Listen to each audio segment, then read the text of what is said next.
My name is David Ishmael. I'm the Director for IT Operation Analytics at Trace3. All right, you ready for a spin? Spin it. All right, let's do this.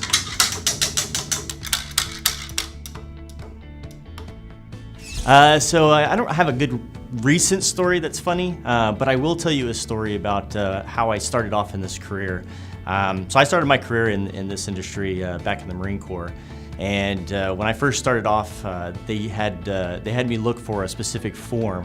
It was an ID10T form. And so they had me going around base looking for this ID10T form. And I remember having to go into the commander's office and everybody's telling me, you know, oh, it's at this other office. So I was going all around base. And finally I got to the last base and they said, you know, why don't you just write it down? And so I wrote down ID10T. And I handed him the paper, and he said, "No, maybe you should read it." And so, I'm reading it as ID10T, and I realized that it said idiot. It was an idiot form, and so they kind of hazed me a little bit when I first started off in this industry, going around the base and stuff like that. But that was my introduction into this field. That's awesome. That's funny. So I think there's a lot of innovation happening around adoption of artificial intelligence and machine learning. That seems to be the big buzzword in this industry right now. Businesses are leaning pretty heavy on IT to provide them insights and intelligence from their investments. So we're seeing customers really capitalize on data-driven architectures, and in doing so, they're leaning on that AI and ML to comb through large quantities of data to provide insights and intelligence to the business.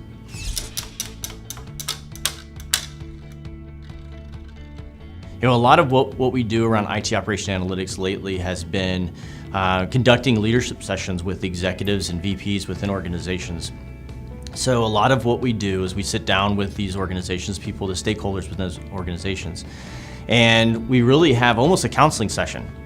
You get these groups that often don't talk to each other. There's always walls between different departments, and really I think where Trace3 shines is we go in and we help to tear down these walls and get people talking. So that's the biggest benefit you can get from a leadership session is that communication between business units. Often that surfaces problems and gives us an opportunity to say, these are areas where we can help. So that's I would say that's probably the biggest benefit.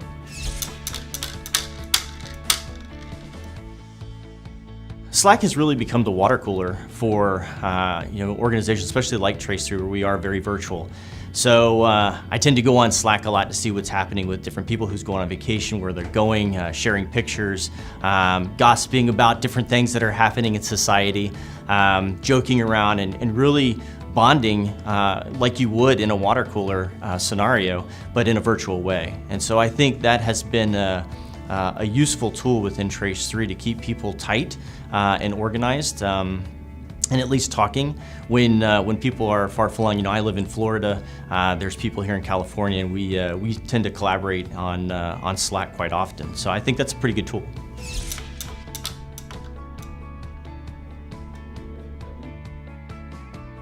So how do I describe what I do to my parents? Now, my parents are not technical, so what I typically do is I speak in terms of customer satisfaction. I go out to different industries, different organizations, and I talk with them about people, process, and technology.